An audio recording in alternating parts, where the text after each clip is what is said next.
আজি আমাৰ বৰপেটা জ্যোতিগাঁৱৰ ছানৰাইজ একাডেমীৰ ৬ষ্ঠতম বাৰ্ষিক অধিৱেশনৰ আজি প্ৰথম কাৰ্যসূচী আছিল পতাকা উত্তোলন। পতাকা উত্তোলন কৰাৰ পিছত আমি সাংস্কৃতিক শোভাযাত্ৰা আমি উলিয়াইছোঁ। ইয়াত অসমৰ বিভিন্ন ধৰণৰ সাংস্কৃতিক কলা কৌশলেৰে আমি অংগী ভংগীৰে আমি এই জ্যোতিগাঁও ৰাঙাপানী ভেড়াগাঁও অঞ্চলবাসীক আমি এটা মেছেজ দিব খুজিছোঁ যে আমাৰ এই সমাজৰ পৰা মাদক দ্ৰব্য বন্ধ, বাল্য বিবাহ বন্ধ, এইবিলাক কাৰ্যসূচীৰ বিৰুদ্ধে আমি সজাগ হ'ব লাগিব।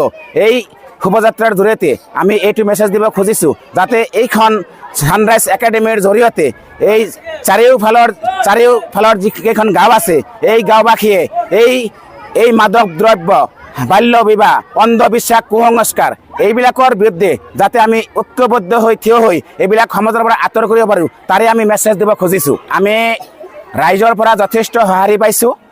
আমাৰ ল'ৰা ছোৱালীক যিখিনি আমাৰ কলা কৃষ্টি দেখুৱাইছে তেওঁলোকে ঘৰত সিহঁতে পূৰা সহযোগ কৰি উলিয়াই দিছে।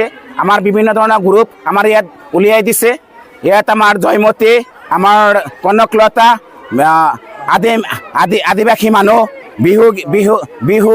বিহু দল, ডক্টৰ, নাৰ্ছ, শিক্ষক, ধৰা কইনা আদি কৰি বিভিন্ন কলা কৃষ্টিৰে আমি আমাৰ শোভাযাত্ৰাখন উলিয়াইছোঁ। নিশ্চয় আমাৰ ৰাইজে চাই ভাল পাইছে, আমাক বিপুল সঁহাৰি আগবঢ়াইছে। আমাৰ কেইজনমান দস্যুৰূপত আছে।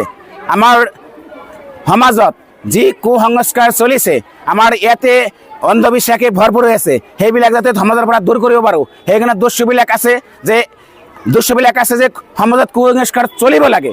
আমি সেই দস্যুবিলাকক দূৰ কৰাৰ কাৰণে আমি কি কৰিছোঁ, ৰাইজক আমি সজাগ হ'বলৈ কৈছোঁ যে এইবিলাকৰ পৰা আপোনালোকে আঁতৰ হৈ থাকিব। এই দস্যুসকলে কিজানি ভৱিষ্যতত সমাজত কুসংস্কাৰ অন্ধবিশ্বাস সোমোৱাই দিব। এতিয়া আমাৰ সেই CRP-সকলে, আমাৰ আৰ্মীসকলে সেই দস্যুসকলক এইখন সমাজৰ পৰা আঁতৰ কৰিবলৈ আমি সেই আৰ্মীবিলাকক নিয়োগ কৰিছোঁ যাতে সিহঁতক এই সমাজৰ পৰা ইয়াৰ পৰা দৌৰাই বহিষ্কাৰ কৰি দিব পাৰে, যাতে সমাজত কোনো ধৰণৰ কুসংস্কাৰে আমাৰ ইয়াত ভৰি দিব নোৱাৰে। মই ছানৰাইজ একাডেমীৰ অধ্যক্ষ হওঁ। নাম মোৰ ডক্টৰ ইমৰান হুছেইন। আমি বহুত কষ্টৰ ফলত এই শোভাযাত্ৰাখন কৰিছোঁ। প্ৰথম আমি আমাৰ যি ছাত্ৰ ছাত্ৰীবিলাক আছে সেইবিলাকক আমি গ্ৰুপ কৰি দিছোঁ। গ্ৰুপ কৰি দিয়াৰ পিছত ডাকাইতৰ গ্ৰুপ আছে ইয়াত, আৰু সেই ডাকাইতৰ গ্ৰুপে সমাজত এটা কুসংস্কাৰ পেলায়, তাৰ বাবে আমি আৰ্মি নিয়োগ কৰিছোঁ।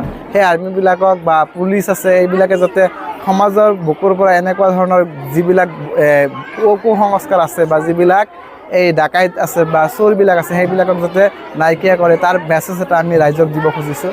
তাৰ লগতে ডক্টৰ আছে, আমাৰ নাৰ্ছ আছে, এইবিলাকক আমি ছাত্ৰ ছাত্ৰীসকলক এইবিলাকৰ ওপৰত সজাগ কৰিবলৈ এই পদক্ষেপটো লৈছোঁ। আজি প্ৰথম দিন। আৰু ইয়াৰ পিছত কুইজ আছে, যিটো কুইজ ডিজিটেল কুইজ পদ্ধতিত কুইজ হ'ব। আমাৰ ইয়াতে আছে স্মৃতি পৰীক্ষা আছে, তাৰপিছত চিত্ৰাংকন প্ৰতিযোগিতা আছে আজিৰ কাৰ্যসূচী। কালি আছে আকৌ আমাৰ গাৰ্জেনসকলৰ খেল আছে।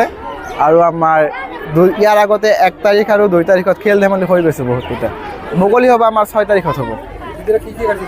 মুকলি সভাৰ কাৰ্যসূচী আমাৰ তাতে জনগোষ্ঠী নৃত্যৰ পৰা আৰম্ভ কৰি আমাৰ বিহু নাচৰ পৰা আৰম্ভ কৰি বহুতো ধৰণৰ যিবিলাক আমাৰ অসমৰ সংস্কৃতিৰ লগত যিবিলাক নাচ গান নৃত্যবিলাক আছে, যিবিলাক গীতবিলাক জড়িত হৈ আছে, আমি সেইবিলাক মুকলি সভাত প্ৰদৰ্শন কৰিম আমাৰ ছাত্ৰ ছাত্ৰীৰ সহায়েৰে।